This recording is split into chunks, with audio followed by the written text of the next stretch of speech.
Is this? Oh shit. How is this? No? Can you see? Where is this switch? Much better, right? Thanks. Is Francis not here? Yeah.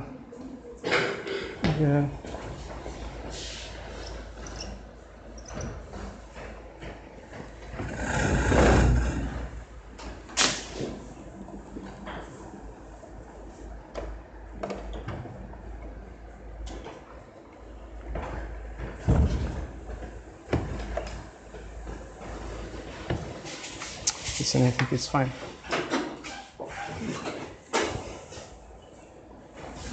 All right. So again, sorry for the confusion, right? But it's not my fault, obviously. Clearly, you can see it's not my fault, right? So on to lecture number 2. But so before, what was I wanted to say something. I don't know. Lost my train of thought here.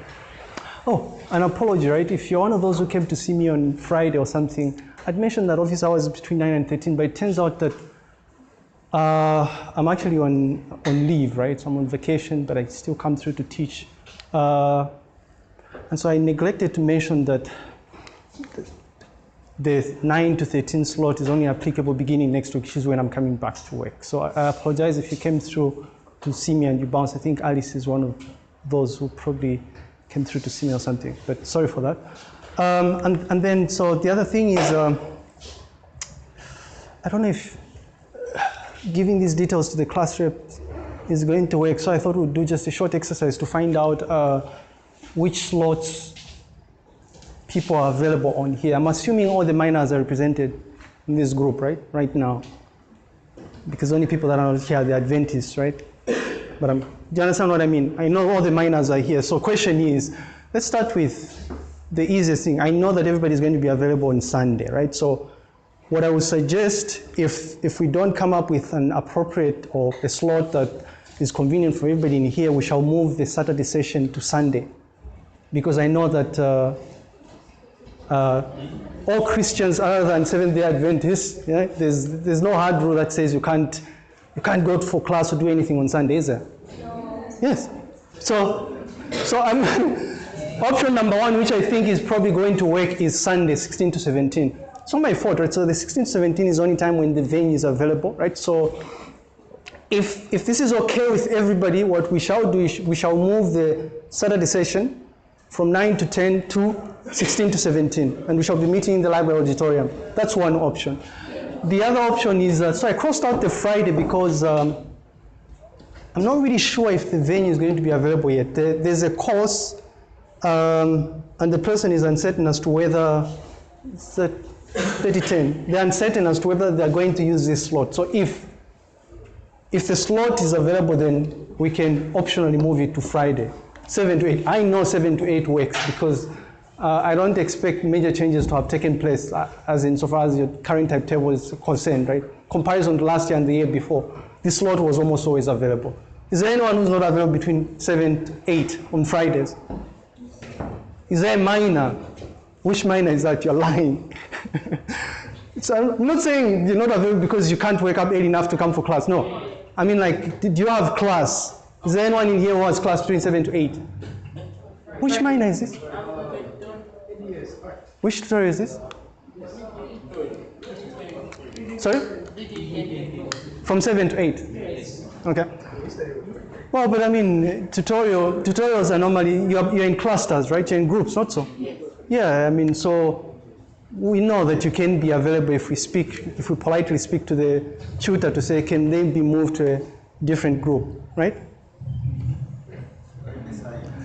Here's the thing, I will rephrase the question, right? Is there anyone who has a lecture between 8 to 9? Is there a minor with a lecture between this slot? Not a tutorial, not a lab, but a lecture. Yes. Which lecture is that? Oh, I thought I heard yes, okay. Okay, fine. So this is another option. This is Thursday, 9 to 10. I know this is probably going to be busier. Which course? Thursday, right? Thursday, Wait a minute. Actually, so the Thursday, the reason I had these slots for Thursday is I was thinking, instead of having class late, I'm okay with having class late, but if there are people that are off campus and they stay far away, it would have been convenient if we had the class earlier than 17, which is why I had these two optional slots. So either we can have class 9 to 10, but apparently we cannot, or we can have class between 16 to 17. Is there anyone with class between 16 to 17 on Thursdays? Okay, so Thursday is not possible then. Tuesday. Now the Tuesday option is for the Saturday. So instead of Saturday or Sunday or Friday, there's an option to have class between 17 and 18 on Tuesday. Do you understand what I mean? So instead of having class on Saturday or on Sunday, right, like this session, we could optionally have it between 17 and 18 on Tuesdays in 2C. Now, we have completely redefined school now. It's night school, right? It's going to be nice. Yeah, because all the sessions are going to be at, well, I don't think it's night, but another option is 15 to 16. Is there anyone with class between 15 to 16? On Tuesdays? No. You are certain? I'm surprised that people are not checking their timetables. This is the thing, right? Because what will probably happen is, we'll set off for Tuesday and then people will come up and say, no, we have class on Tuesdays now. Are you sure there's nobody with class between 15 to 16? What course is that? Languages. Okay. What minor? Sorry? It's 18, right? Okay, but there's a languages. Sorry? It's a tutorial. Oh yeah, but we can fix the tutorial.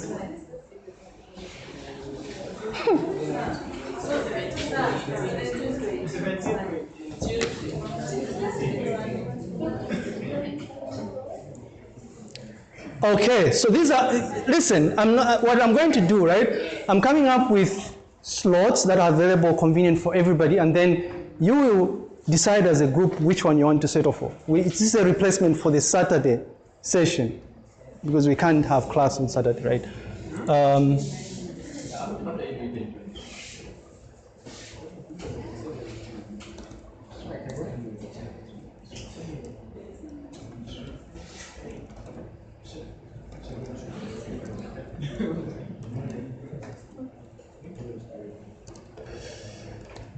Okay, so there's that. There's Friday. There's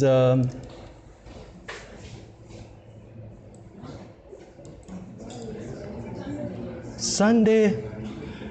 There's another option though. So there's potentially Monday 8 to 9. You have class. What class is that? Okay.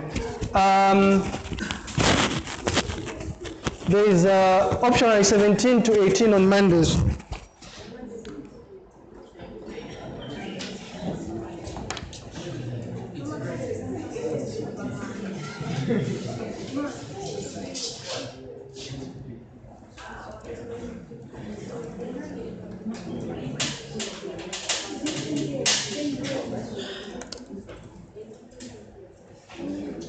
Okay, enough of that, I suppose. So, what we are saying, guys, is that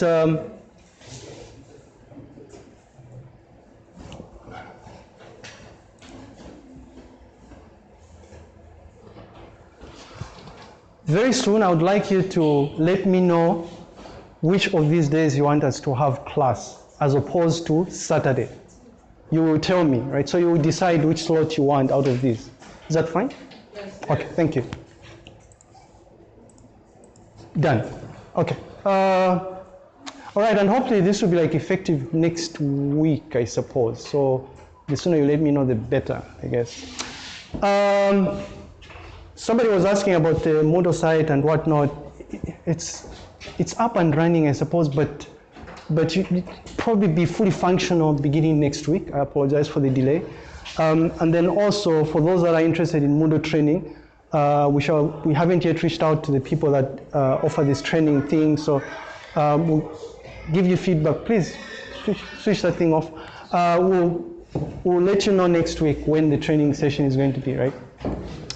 And then we have seeing as our Thursday session is still maintained, we have a quiz on Thursday, on the 20th, and it's going to be based on lecture series number 2, which is the introduction and major historical milestones, what we're covering today and hopefully part of Tuesday, part of Wednesday or something, or Tuesday if we're going to have class on Tuesday. Is that fine? Yes. All right, so today's outline, right? We're just going to really just lazily go through these bullet points here, right? Maybe just try and reiterate something we introduced just day before yesterday, this definition of what a computer is, or an electronic computer system. And really, I guess I should mention that the definition is specific to what we're going to be doing, and really tied to definition of the modern day computer system, right? And then to try and appreciate what really a computer is, we just look at some random examples of like everyday usage scenarios for computer systems, right? To remind us, and I know you already know most of these things, right? Smartwatches and mobile devices, smartphones, right, and all that. Not just smartphones, even feature phones. And then we'll look at just a few historical milestones before we dive into the 5 computer generations, right? It's a short lecture, really. Yeah, and then we're done. Hopefully we should be done this today. I don't think it will creep into the next one. So like I said last time, right, so our definition, or like our working definition of a computer system is nothing more than an electronic device, right, electronic, which has the capability to accept input, process the input, store, optionally store data, right? Sometimes, I mean, might not be necessary to store any data at all. And then finally, more importantly, to produce some sort of output, right? Because remember, what we're interested in when we're using these so-called computer systems is we are interested in extracting or getting some sort of desired output. When I'm using this computer, like in this session, a session such as this one, my interest is for this computer to project the presentation slides. Simple, right? In certain instances, perhaps I might want the computer to enable me connect to the internet, right? So the output might be different, essentially.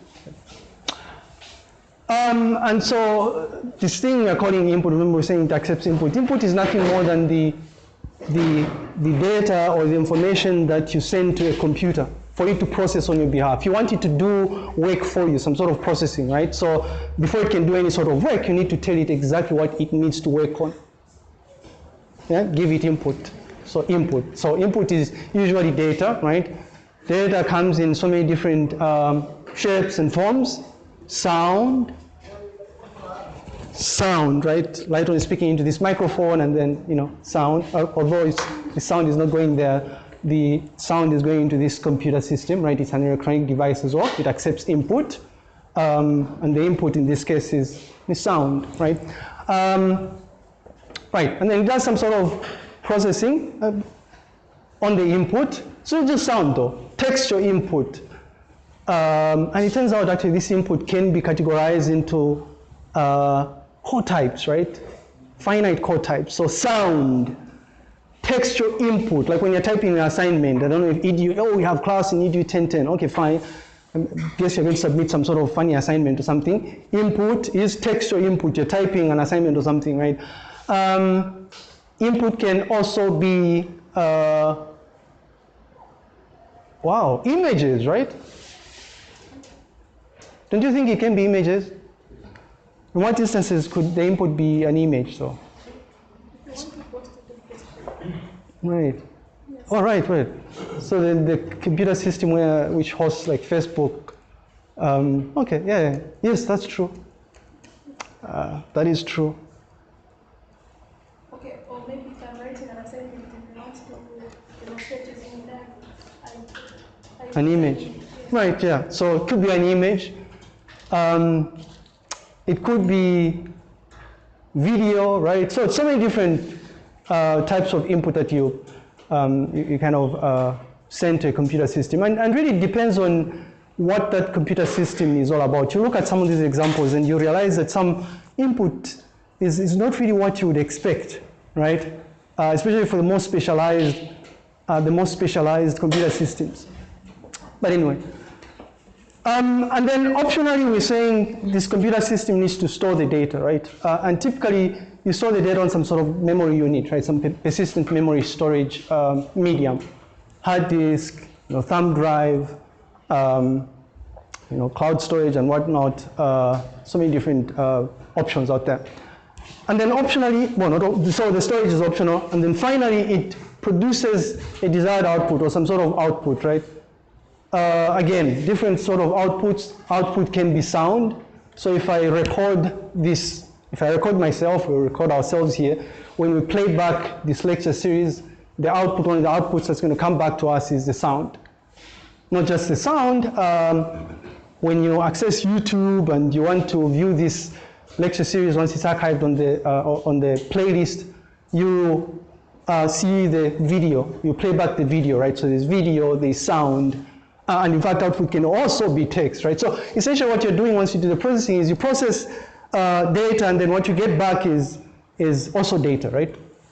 But some people will say what you're getting back is like information because it has some sort of meaning associated with it, right? So data is nothing more than raw facts, right? What you get back is something that has some sort of intrinsic value to you, meaning, right? Yeah, right. So this is definition of what a computer system is. Very simple definition. And you realize that this thing is going to come back over and over again once we start going down, right? We said top-down approach. Especially once we start looking at those high-level functional units. I mentioned aspects or entities or functional units such as input-output or input module, output module, the central processing unit, the memory unit, right? And you realize that all these different functional units can actually be mapped onto these different capabilities of a computer system, right? We'll discuss this in great detail once we look at computer software, but we just wanted to mention up front that this thing we're calling a computer system, the hardware doesn't work in isolation, right? The hardware on its own does nothing. It does nothing to help us achieve any desired objective. It needs software, right? So if you buy a computer and it doesn't have any sort of software on it, I mean, there's little you can do with that device. Which is why one of the very first things you do is, install the operating system and whatnot, or the firmware or whatever, right? So essentially what we're saying is this electronic device is composed of two separate aspects or entities. That's the computer software and the computer hardware. The computer hardware essentially is tangible things we can see, the functional components of the hardware devices that are associated with this physical thing we can see.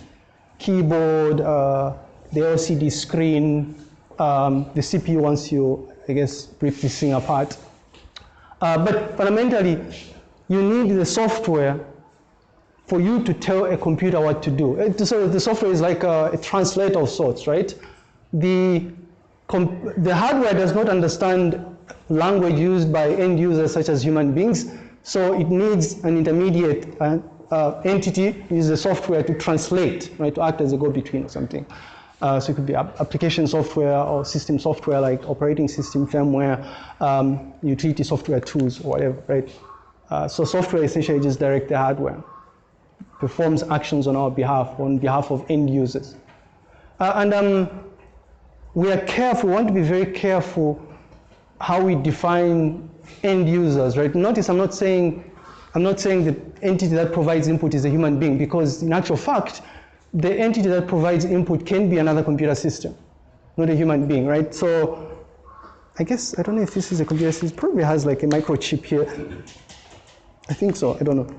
But assuming this thing, I think it does, assuming we can view this thing as a computer system, you notice that as I'm navigating through the slides, right, the input that is going to that computer is not coming from me directly, as in when I'm using the keyboard here to traverse, but the input is coming from another electronic device, right? This is not a human being. You understand what I mean? So we have to be very careful how we're defining who provides this input to a computer system, right?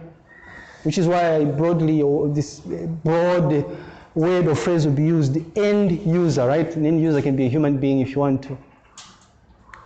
Even a cat, right? I don't know. Well, I don't know. I mean, if a cat accidentally steps on the keyboard or something. But anyway, so we could probably spend a couple of weeks looking at various research scenarios of this thing we are calling a computer system, and even more so now, right?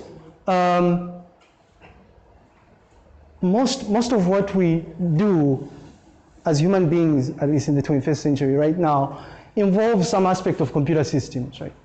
Facebooking, Instagram, WhatsApp, you know, you go and purchase things in ShopRite and point of sale. When you're calling mom and dad, even if you don't have a smartphone, even if it's a feature phone, that feature phone is an electronic device. That electronic device needs to connect to the network of your telco, right, the mobile service provider. The mobile service provider has a number of computer systems that do so many different things. Bidding, right, they have to check if you have enough airtime in your account, right? So computer systems doing all sorts of fancy things behind the scenes. So bottom line is there's so many different things, right? So many different use cases. Computers, I mean, they've become mainstream now. There's little we can do without computers these days.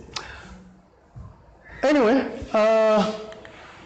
but anyway, to just try and underscore this whole notion of input, processing, storage, and output, I thought we'd just run through some simple examples again, right? So that we're on the same page, I guess. I like using this. It's always there in the slides. This is a mobile tablet, right? I think I showcased it the day before yesterday. Electronic device, quite all right, yeah. That accepts input. What sort of input? It's a tablet. It's similar to your smartphone, only has a much larger form factor. So input comes in so many different forms, right? As a touch screen, it has an audio jack, right, where you can connect a microphone, so you can speak into, you can actually speak into that computer system. And so if you're using an application like Google, and you're using what feature of Google search is that?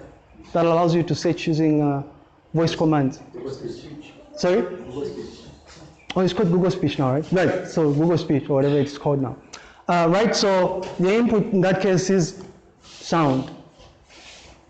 When you're using that touch screen, and you're clicking and moving those different things here, gestures, right? The gestures that you're inputting onto this touch screen is your input. When you use that virtual keyboard and you start typing, you know, the input going to the computer is text, right? Although, I mean, the text is interpreted differently. The hardware itself, so you think that the input is like the screen itself when using the virtual keyboard, but as far as the computer is concerned, it's just text that's going to it, to the central processing unit.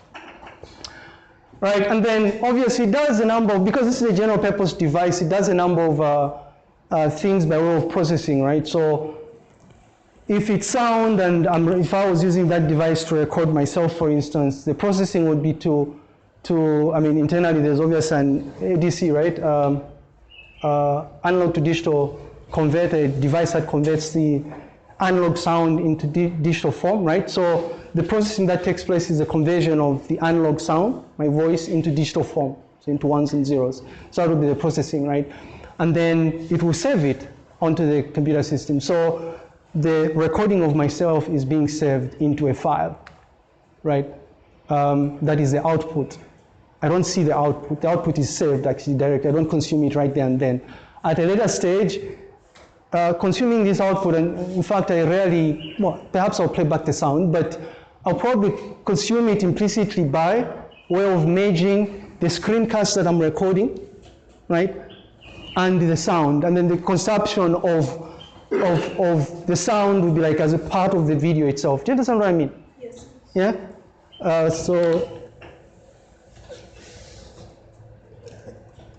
So like I did the other lecture series, consuming the sound, right, in the form of, because this is, sorry about that, because this is, I mean, I'm playing back the sound. After it was recorded, I merged it with the video, and then consuming it is together with the screencast that was recorded, right? So do this by taking advantage of this whole notion of abstraction. Okay, hopefully that makes sense.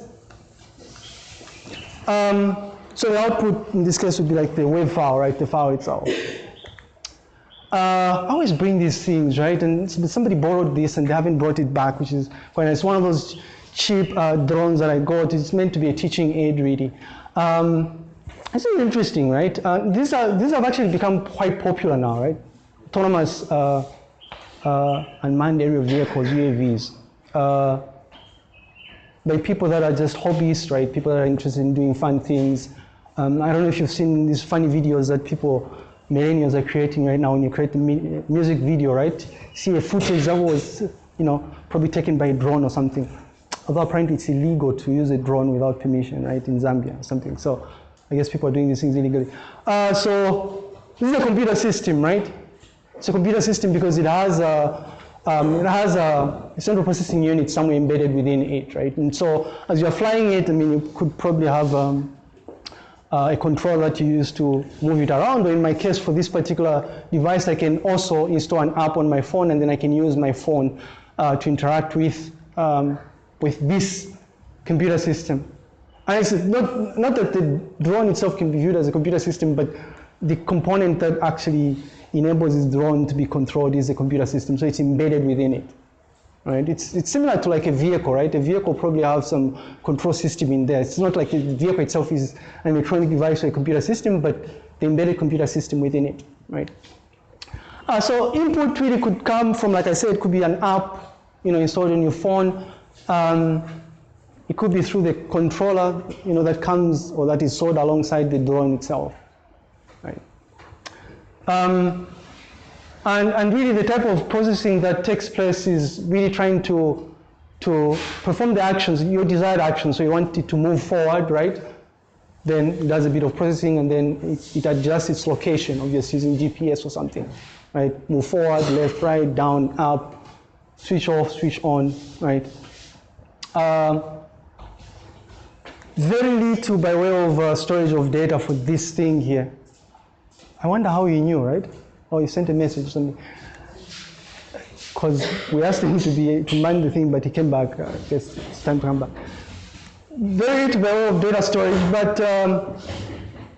do I remember? I don't know if this has an internal storage where I can. So the thing is, it comes with, this thing comes with, it has a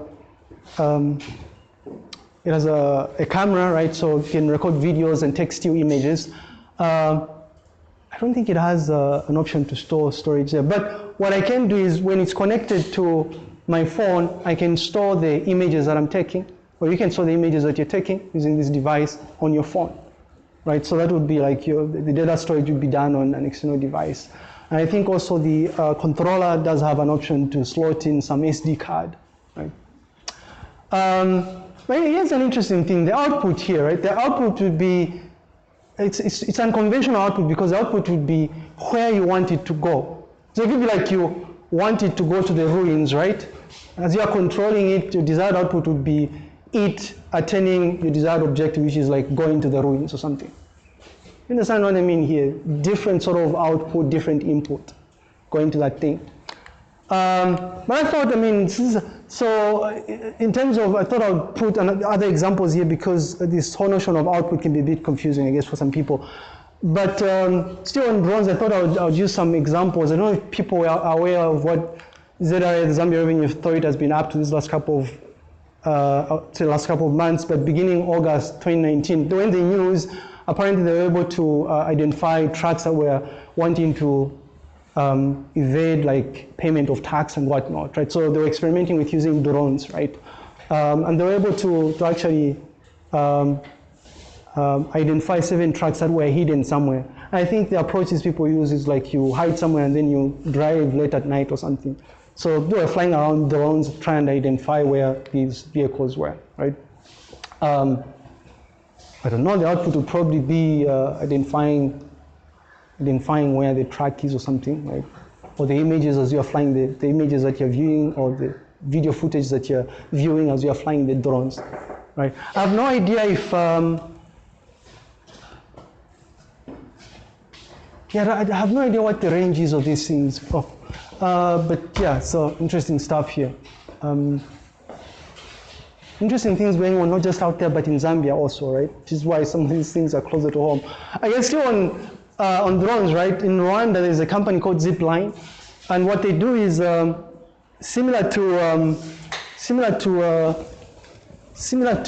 what do you call it? Similar to Zambia, they have certain terrain that is like in remote areas, right? They have certain locations or communities that live in remote areas, and so taking certain or providing certain services to communities that are in remote communities is a bit of an issue, right? So what Zipline does is they have these autonomous drones that they use to deliver medical supplies to these remote areas. And we have such places, you know how like in the rain season you have like floods and whatnot, right? How do you take, necessary, how do you provide necessary services to people in such remote areas? Right? So what these guys do is they specifically provide medical supplies, even I think blood as well, right? So if someone needs a blood transfusion in a remote area, they use these things. But the cool thing about this is these are completely autonomous, right? So you just program it and tell it where it needs to go and drop off the medical supplies. So it could be like, go and drop off these things in Chulubi Island or something, right? And then it will just fly there and then just drop off the supplies in Chulubi Island, right? So interesting things going on here. Again, the thing that is used to explicitly tell this drone where to go, right, is the computer system, not the drone itself. The drone is this complete entity, but the computer system is embedded within the drone, right? Okay. And then again, I like using examples that are somewhat closer to home, so to give us ideas of just the limitless potential of computing, especially in this day and age, right? I know of a project that's been running in the Department of Computer Science for quite some time now. And as part of the output that came out of there, there's a student who was working towards building, I guess, an ecosystem, we can call it that, which is composed of like a web application and a mobile app. And so what he's been working towards is to develop a system that enables farmers to automatically detect fall armyworm like infestations, right? So you install the app and then you use your mobile device to, I guess like if you notice an infestation in your field, you probably take a snapshot, and then what that application will do, I guess we can create a computer system will do, is it automatically tell you what sort of infection is, if it's armyworm, right? Cool things, yeah. I guess this will come up once we briefly talk about, is it the 5th generation, which is AI and machine learning and whatnot, right? So interesting things going on here, right? There's so many different things. It's not just Facebook and WhatsApp and Google Docs and whatnot. There's so many different things going on, right? Again, I mean, I did rant a little about what happens in the telecommunications sector. So you're using your mobile device, right? And that mobile device doesn't have to be a smartphone like the one I'm using to record. Yes, I didn't bring my feature phone. It can be a feature phone, right? Those old mobile devices. Bottom line is, for you to be able to call the person you want to call, you are passing through a number of different computer systems. And the first computer system you're interacting with is the mobile device itself, irrespective of whether it's a smartphone or not. Feature phone itself could be viewed as a computer system. What sort of input do you feed it? You probably punch in the phone number you want to call. There's a certain button that you press to call the other person. You understand what I mean? In fact, you can use that simple feature phone to just play games, right? There was simple Snake or something, I don't know. You played that? I used to play Snake sometimes. But the bottom line is, I just wanted to reiterate the fact that before you connect to the other party, especially insofar as the mobile service provider is concerned, there's a lot that goes on behind the scenes that involves the use of different types of computer systems. There are bidding platforms that are operated by massive computer systems, right? They need to check if you have enough balance. There's a computer system that does that, right? They need to record what's going on, who did you call and what not, right? So ETL processes, extraction, transmission, and loading. There are computer systems that do that. Because what these companies will be interested in at the end of the day is doing things like reporting, right? How much money did we make? They can only know how much money they made if they look at the different core details or different calls that were performed, not just calls, SMSs, how much data was used and whatnot. So all those are different types of computer systems that are used. Base stations are operated by computer systems as well, so different things out there. And then our friends in the West, of course, are doing some really crazy things like, insofar as the space exploration is concerned, for instance. So, I mean, a number of space probes have been sent since the, are we okay there? Since the, I guess it's the 60s or something. I think we used New Horizon last year because I can't quite remember what happened last year. There's something significant that happened. This is why I included this, but I think this thing had sort of reached some sort of milestone. I can't remember what. Maybe it had reached a point where they had no control over it anymore. So like this particular probe, when we got this snapshot, which was January of last year, I think it was taking somewhere around 6 hours to send a signal to it and to receive a signal from it. That's how far it was, right?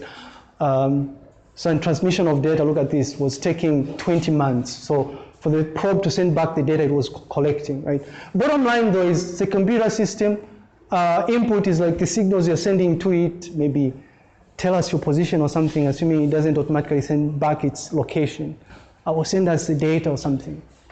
You understand what I mean? So it really doesn't matter what sort of computer system it is, you just have to think of this electronic device by thinking long and hard about what sort of input it accepts, the sort of processing it does, whether it stores anything, and what output you get from that computer system. Yes? Does it have a storage unit?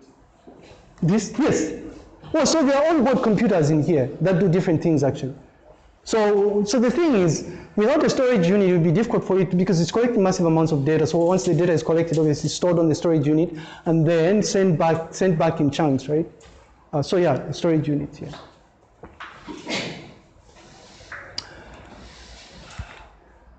Okay.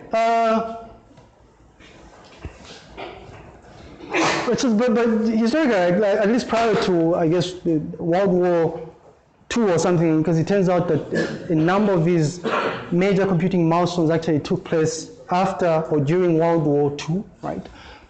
But prior to that, I mean, a computer was more or less like perceived to be a human being, right? And so most of the manual things were being done by like human beings or something, and some other very primitive devices, right?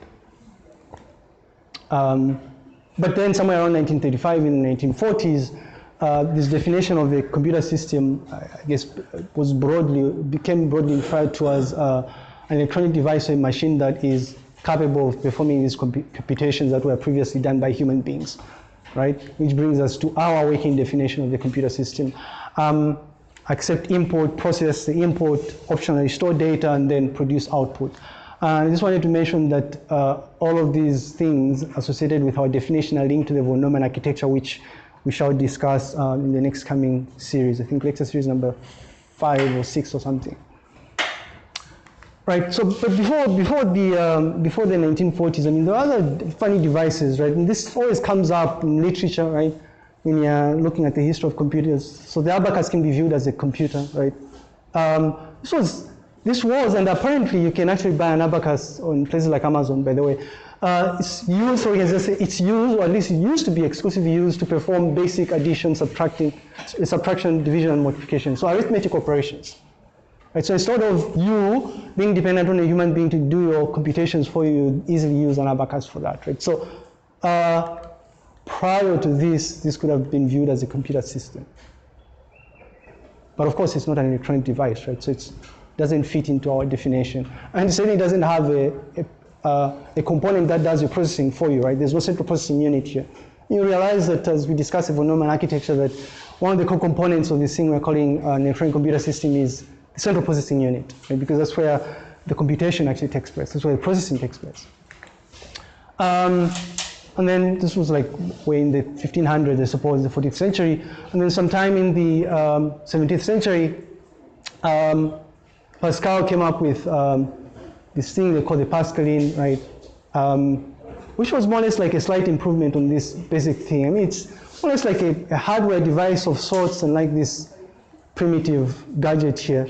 I was able to do direct addition, subtraction, direct arithmetic operations essentially, right? So addition, subtraction, multiplication, and division.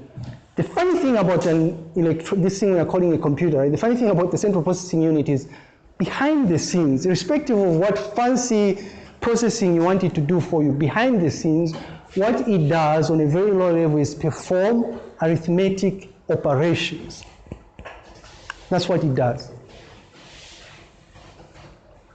No matter, irrespective of what use case you can think about, printing and sending an email and accessing Facebook, right? Deep down, at the lowest level, the computer systems involved with all those different operations perform arithmetic operations: addition, subtraction, multiplication, and division. That's it. And then Babbage came up with, and we are inching closer to what we consider computer systems these days here, came up with an analytic engine which where users would provide input by way of like a crank of sorts. Right? For most of these things, by the way, if you just Google up analytical engine or Pascaline or the abacus on YouTube, not Google up, if you search within YouTube, you should be able to find people trying to show you how you can use an abacus. You probably have video footage of, I think this image was taken in a museum somewhere in the UK, if I'm not mistaken, right? So you should be able to see, if you're curious or interested in this, you should be able to see more details of these different contraptions, if we can call it that, right? But our interest really, our major interest in this lecture series is to look at the progression of the electronic computer system beginning the 1930s, right, in 1940s, somewhere there. And it turns out that the major developments of in computing between the 1940s and now could be categorized into what they call computer generations, and there are 5 of them, right? We'll look at them in succession here. And one of the ways in which you can trace what was actually happening is to pay particular attention to the sort of technologies that were introduced in these different generations, right? Not only that, things like significant changes associated with the size of the computer systems, you know, how were they changing? What were the implications on the relative cost of this computer system? It turns out that the sizes have been reducing, drastically reducing actually, and you see images here, draw comparisons. The price has been going down steadily, right? I remember when cell phones first came on the scene, and those were expensive, right? But now you can just walk there and buy a phone for 100 kwacha or something, right? A feature phone for 100 kwacha. Those things you're buying for 100 kwacha were so very expensive. Bottom line is the prices are going down. In fact, if you look at it from the perspective of laptops or desktop computers, for instance, you realize that same goes, prices going down. Same goes for power consumption, actually. So as we traverse through the generations, these different aspects will be changing in a certain interesting way. Size is constantly reducing, the cost is going down, power consumption is also going down, right? Just have to charge this, and I can use this thing for a day, right? My feature phone, I charge it every after 2 weeks, right? So efficiency is also increasing, right? This time around, I included a slide to compare UNIVAC 1, which is an example of a machine that was in first generation, and lo and behold, I use my mobile device as an example for generation number 5, and we'll be able to see the differences in efficiency, power consumption, right? The cost as well, and the relative size. Like UNIVAC 1 would literally fill up an entire room, right? My mobile device with OnePlus 3 here fits in my pocket. I can hold it on my palm. It's much more efficient, so efficiency is increasing. These things are becoming more and more reliable. Right? But another way of looking at this also, as we're traversing through the different generations, something I want us to keep at the back of our heads here, even though we won't mention them as we're discussing the generations, but this whole notion of the different functional units. So input, output, simple processing unit, and memory component. How are these things changing, right? Not just looking at the computer system as a whole, but looking at it from the perspective of these core functional units, right? You notice that in certain generations, that's where you had the introduction of the mouse, right? The introduction of certain technologies that were used to manufacture memory components, transitioning from magnetic drums all the way to more sophisticated components, right? Right.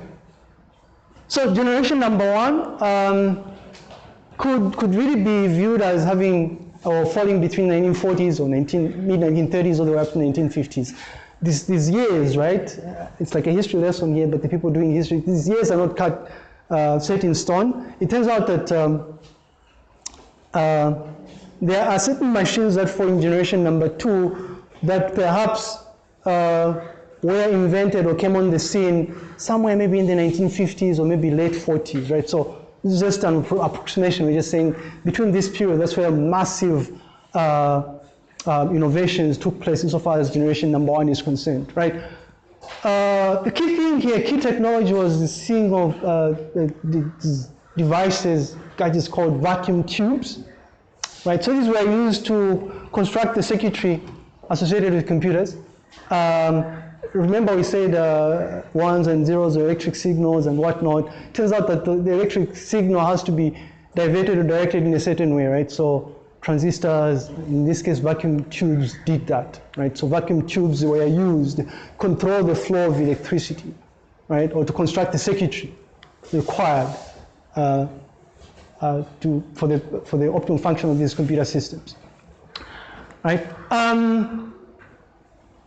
These were extremely large, right? So ENIAC is an example. You can literally see this is all these different things, I guess, except for the chairs here, right? But you can see all these things here associated with ENIAC, which is an example of, classic example of the computer falling under first generation, right? They're obviously very expensive. These were exclusive to large organizations with a lot of money, right? So usually it was like research institutions like major universities and research institutes.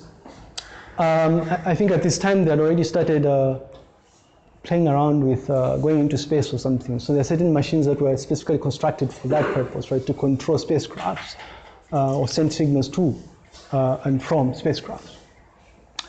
Of course, I mean, because of their relative size, power consumption was relatively high here, massive power consumption. Not sure how much in terms of the ENIAC here. It would be nice to look it up, right? And then data was transmitted or sent to the computer in form of punch cards, right? Memory components that were used were magnetic drums. And then, interestingly enough, remember we were saying we need computer software for us to interact with the computer. Computer software is just not constructed out of thin air, right? You need to write computer programs for that. In generation number one, machine code, ones and zeros, were used to actually come up with these applications or computer programs. So end of generation number two, which could broadly be viewed as falling in the 1950s and 1960s here, instead of vacuum tubes, transistors came onto the scene, relatively small and more reliable, right? So more compact. If they are much smaller, then you can reduce the relative size of the computer that you're working with, right? Certainly much faster than the previous generation. And again, like I say, energy consumption is going down as we're transitioning through the different generations. More reliable. Key thing here, I guess, is the introduction of assembly language, right, to write these computer programs as opposed to machine code, right? So instead of ones and zeros, programmers started using mnemonics that were more familiar to human beings. And you realize once we start covering the MIPS assembler that the instructions that you use are things that are familiar, like add, subtract, for instance, right? Sub-I, it's not actually subtract, it's sub, right? D for divide. These are things that you can easily relate to, at least if you've done some basic arithmetic, right? And then to a certain extent, this is when high-level programming languages started coming onto the scene, right? Still in second generation. So early versions of Fortran and COBOL came onto the scene. I don't know what languages people use here in high school. What programming language do we use? C++, Java. Oh, okay. Yeah. Sorry? Natural. What? No? Natural. Natural. Yes. Oh, what natural language was that? Sorry? What do you mean natural?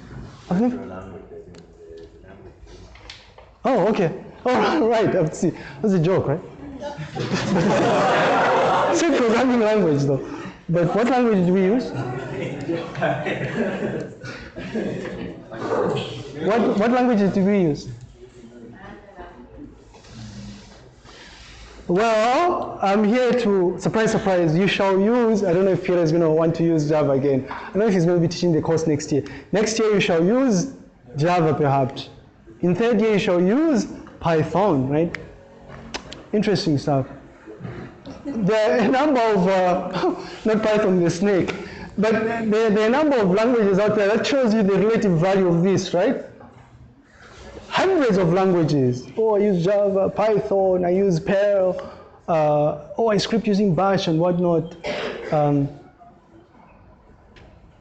Visual Basic, I'm surprised nobody mentioned Visual Basic here or C#. Guys, key thing here is high-level languages came onto the scene right here, right? COBOL, Fortran. I don't know if people are still using Fortran or COBOL. Maybe not, don't know. More sophisticated things have come onto the scene, like someone mentioned C++ there, right? And then, again, it's almost always like, the changes, I don't know if you've noticed, more or less like in decades, right? Every decade you saw like some major thing that popped up or came into the scene here. So in third generation, I mean, that's when the, I guess, integrated circuits came onto the scene here, and people started taking advantage of the seeing the small scale integration, SSI. And really the importance of all these different things is that for the first time you're able to shrink these devices to a much, much smaller size than, lo and behold, this. So instead of this, what you have, like the PDP-8 here is a device such as this, much smaller now, right? Something that can fit somewhere in the corners. Something similar to this thing here. Right, of course, more efficient, there we go. For the first time, things used for interactive input, sending through interactive input to the computer came into the scene. Keyboards, for instance, fancy monitors. More importantly, right, in third generation, the operating system comes onto the scene, finally, right? And really the importance of this is with the operating system, you're inching closer to a sort of situation where you can come up with a device that becomes general purpose, right? Because fundamentally an operating system provides you with that interface between the hardware, right, and the different application software tools, so go figure. And then in the fourth generation, I guess the major innovation was the microprocessor, right? And really, again, because the computer systems here are becoming much smaller, this generation saw the rise of embedded computing, right? So situations where you have devices that could have a computer system embedded within them. Is this a computer system? Buttons here, input. What is the output? No, don't know, right? You should look up, is the Synotech projector could be viewed as a computer system. It's an embedded computer system in here, right? Input, processing, output. That's one way of thinking about this thing we're calling a computer system.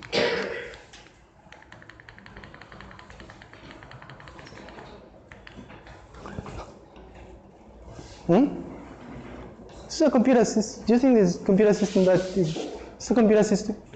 Guys, I don't know.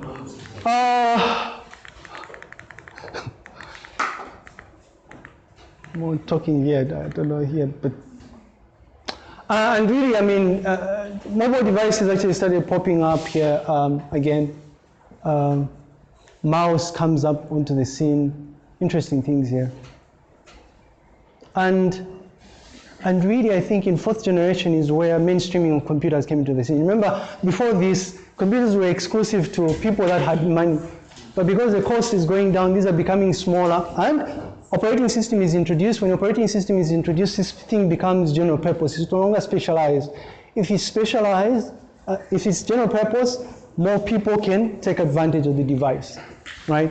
More people will start developing an interest in using or having this thing, acquiring this thing. So, off you go. And then finally, I guess the fifth generation would be like where we are at now, right? And wherever it is we are going, people consider this era to be a part of like a fifth generation, right? And the thing that people obsess a lot about in this generation is this whole notion of artificial intelligence, really, right? So we've gone beyond microprocessors and whatnot. It's more like AI, right? So we're thinking of things like self-driven cars, you know, exploiting robotics, for instance. I don't know if people have come across Sophia, right? There are videos online. You can look up Sophia robot, and then this will come up. And, you see people interacting with Sophia like she's a human being, right? So things are changing. And in fact, there are places out there, I don't know if we have this in Zambia, probably not. But there are places, maybe in engineering, if there are people doing research in robotics. But you have places where they're experimenting with robots that save food and whatnot, right? So you no longer need a waiter or something, right? Some of these jobs are becoming obsolete. I wonder if a couple of years from now, Lighton will not have a job because a robot can come in front and teach. Yeah, right? And that's a sort of situation where we are, you know, working towards, we're striving to achieve as human beings. Instead of hiring a driver, back in the day, you needed a driver to drive you around, and then, you know, vehicles became cheap and you could drive yourself. But now you have self-driven cars. No need for a taxi driver. Why do you need him, right? I don't know if we can view that as a robot. I don't know if there are places in departmental stores in Zambia where you don't need a cashier. You can go there and cash out things on your own, right? I don't know if they're there in Zambia, but no? I think so. I think there are certain malls. Kablonga, somewhere, no? Okay. I went somewhere a few months ago, and no cashiers, right? But you had an option to go and pass through a cashier if you wanted to. But you just dump your things, they are scanned, you're told how much you need to pay, you swipe, and off you go, right? Jobs are becoming obsolete, right? And it's a good thing also, right? Sorry? It frees up your mind. You have this opportunity to think about more innovative things or techniques instead of doing grunt work, right? Why? Why do you have to come in here and stand for 48 hours and regurgitate things when something can replace you and interact with people, especially if it can interact with people just as well as a human being can? I was talking to yesterday, actually, I met up with a very good friend of mine after a very long time. He's a medical doctor, right? And he's telling me, he's doing his postgraduate studies now, but he was telling me what he's working towards is venturing into radiology, right? Oh no, when we scan the images, we interpret them and then determine whether someone has cancer and TB or something, right? And I was telling him to say, but elsewhere in the world, and he's aware though, but we had a discussion, a back and forth discussion was interesting. That was perfect because it's setting the stage for this, right? I was telling him to say, elsewhere in the world, things have changed. Computers do this. You don't need a human being to view an X-ray, wait. You wait, I've been there before, right? They tell you, wait, once they scan you, right? You're waiting because a human being has to read that X-ray and try and figure out what is wrong with you if you have a problem. Mistakes can be made, but it turns out that machines can do that quicker and more effectively. AI, right? You don't need radiologists anymore. Elsewhere in the world, they're not there. No, it's true though, right? A machine does that, right? This whole notion of machine learning, you just train it, you feed it a lot of images, you tell it to say, when you see an image that looks like this, it's breast cancer. When you see an image that looks like this, it's tuberculosis, and then it knows. The moment you feed it a new input, it will know what it is. They've written, if you can Google this up, a lot has been written about this, about how computers are able to do this more efficiently and effectively, right? So I would much rather put my trust in a machine which I know will accurately diagnose the problem I have than a human being, right? Who will take long and will probably tell me the wrong things, right? But the bottom line, right, this thing we're calling AI, There's various techniques, machine learning and deep learning and whatnot. These are tied to these core things that people are obsessing about. So computer vision, right? Heavily applied in things like this sort of robots here. For this particular, what is this sport? For sports to know where to run, right? And the people at Boston Dynamics, by the way, are doing a lot of cool things. Search for Boston Dynamics in YouTube. There are a number of robots, some of them are meant for military use and whatnot. But the key thing is computer vision is integral because that robot needs to know where it's going. If it comes across an obstacle, there are nice scripts where it's able to jump over an obstacle or crouch, right? So key things, so computer vision and robotics, right? Natural language processing. Seeing as we are generating more and more massive amounts of data, like if you go on YouTube, everybody now has become a journalist, right? What's the news now? Is it gassing? Oh, there are gases and whatnot. The thing here, right? Think about this for a second. I was chatting to some students we were working together with over vacation, the third year going into third year. I was telling them to say, if you go on these popular Facebook pages like Zambian Watchdog, for instance, if it's a very popular post, you have thousands of comments. How many of you will actually read through all those different comments? Also, have you noticed how come back to natural language processing, how if it's a graphic post, Facebook tells you, do you want to open this, right? Yes. Machine learning, right? AI. So they've developed techniques that know to say this is an offensive image because it has blood or something, someone was killed. You understand what I mean? In certain instances, I guess if it's English, because of natural language processing, if it's an insult, these learning algorithms are able to detect whether it's an insult or something. Right, so a lot of interesting things, speech recognition. This is why you can search using voice commands. Okay, Google, search for Unza, light on, right? I don't know. Search for that, I don't know, but then it comes up, right? Speech recognition. There's a course that I was involved with last year, it's the data mining course, and I was interacting with postgraduate course, but we were interacting with people that work at Parliament. You know what Parliament do? They record all those sessions, right? There's a lot that goes on there. Question is, and the question I had for them is, what are we doing with those recordings? Are we doing anything at all? We're just recording them and just archiving them. It turns out that we can extract important information. Like if a bill comes up, right? The infamous or famous Bill 10, perhaps I might be, depending on what my interest is, I might be interested in knowing what sort of discussions took place before people decided to say we're going to come up with this bill, right? Trace the history of that bill. So you can only do that if you're able to leverage what speech recognition, because there's voice recordings. You cannot have human beings sit and listen to what people were saying and then have them transcribe, right? Those days are gone now.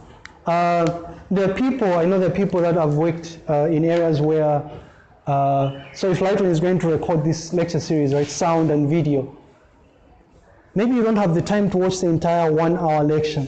Maybe you just want to seek and go to a particular point in that lecture recording because it has important information. You only do that if you're able to index what is being said here. So speech to text, right? So you can do that if you take advantage of speech recognition. So you convert the speech to text. And then once you convert the speech to text, you can index the text. So you probably have words pop up like gassing, and then you click on that and you find where exactly Lighton was talking about gassing or something. Right? But wouldn't be gassing, maybe it would be something more important to you insofar as this course is concerned. Do you understand? Spend a lot on AI. I think it's an important area. It's unfortunate that we don't have a course that is dedicated for that. But I'm guessing, depending on who's going to teach in some of these courses, they'll probably sneak in some of these interesting things. If not, definitely once you get to fourth year when you're working towards your capstone projects, right? That research project. So interesting things, guys. Like if you're trying to, we started late, I'm sorry, got excited here. But I mean, so if you're looking at viewing these different technological innovations that happen in different generations, you notice that you can look at them in terms of this, right? From vacuum tubes all the way up to very large scale integration. What What about 5th generation? Don't know, right? I always say I don't know. Research. Homework number 1. Let's go and look at the sort of technological innovation that took place in 5th generation or that's taking place right now. I don't know. You notice that the performance is actually increasing also, like we said, efficiency, right? So I thought, as we are inching closer to the end of the lecture here, I thought I'll just give us an example between, sorry? Yeah. Well, you have access to these though.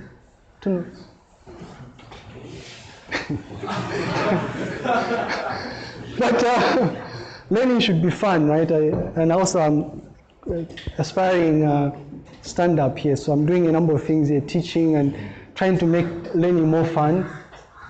We should be curious because a lot of interesting things, I should take this opportunity to say, a lot of interesting things happen here. You know that Facebook came out of a dorm. Google came out of a garage being worked on by graduate students, people that were in school. So this is the time because you have time, right? What are you going to do when you leave class here? Nothing, you have nothing to do. So you must read and come up with innovations. Guys, I thought we'd look at some examples, draw comparisons between two, I picked up 2 different types of computer systems. UNIVAC 1, which is from generation number 1, not 5 here, I apologize. And also, this is not UNIVAC 1, this is supposed to be OnePlus 3T, which is from generation number 5. OnePlus 3T is yours truly, an old machine, but it came on the scene 2016. But if you look at performance of UNIVAC, right? It's about almost like we can say 2,000 operations per second, right? So it's a massive machine that was able to process instructions, operations, this much operations per second. So 1,000 operations per second. You know, compare it with OnePlus 3T, which is able to process, because it has this dual core, right? It has 2 cores. It's able to process, let's just look at it, 4 gigahertz. 4 gigahertz is 4 what? What comes after, what comes after million? Billion. Is it? I don't know. This phone processes 4 billion instructions per second. This machine was able to process 1,000 instructions per second. This machine, the one which is in my pocket, is 1,000,000 times faster than, in fact, almost 2 million times faster than this machine here. And the space of time between generation number 1 and this generation is just like, I guess, 60, 70 years, right? That's how much has changed here. I mean, I'm about to go here, but look at the cost. The cost of this, $450. Cost of UNIVAC 1, $750,000, but you couldn't use UNIVAC 1 in isolation. You needed to purchase high-speed printer, which was $185,000, right? Size, can fit in my pocket, filled up the whole room, you know. So, guys, I thought we'd do that. We could just as well put ENIAC if we wanted to, it doesn't matter. Bottom line is, there are certain key things that are changing, right? Form factor, the size, price going down, right? Becoming more reliable, less power consumption, right? If you go here, you'll find this really nice write-up on how computers have changed in the last couple of years. This beginning in 1945, actually this starts in 1945 as well. Right, I mean, so a number of different crazy things that people are doing. I mean, just sort of always put them here to just highlight the fact that there's more things that people are doing out there. Maybe here as well, I don't know. Interesting things, quantum computing, nanotechnology, you know, computing, grid computing, but the fundamental thing, the takeaway point, irrespective of what these people are doing, what people have always obsessed about, insofar as computers are concerned, is how far can we push ourselves to make these things more faster? How far can we push ourselves to reduce the relative size of these gadgets? Because we can do a lot of interesting things if these things are faster and much smaller, and if they're not as expensive as they have been in the past. So irrespective of what sort of technologies people are exploiting, the end goal is always reduction of cost, size, efficiency, and effectiveness, right? Guys, that's all for this. I guess I hope this mild introduction to computing was good enough. Don't know how useful it is. We are setting the stage for our discussion of different types of computer systems and software, right? Because there are certain aspects we've discussed here. Okay, that was my rant for today. I do apologize, we went slightly up there, but we were discussing, not my fault, we were discussing the new timetable, right? Yeah. So it's not my fault. It's a timetable. Oh, also, we went beyond time because the venue. So it's not like you understand what I mean? Eh? It's not me. The venue had to come up here. Yeah, it's not my fault. I want to put it on record because we're recording ourselves. I'd like to put it on record that it was not my fault that you know what, you can go and formally complain, right? That guy always goes beyond 1 hour or something. It's not my fault. Okay, guys, thanks. Are there any questions though? If not, enjoy your week and please prepare for the quiz Thursday next week. 17 hours, bright and early in 2C.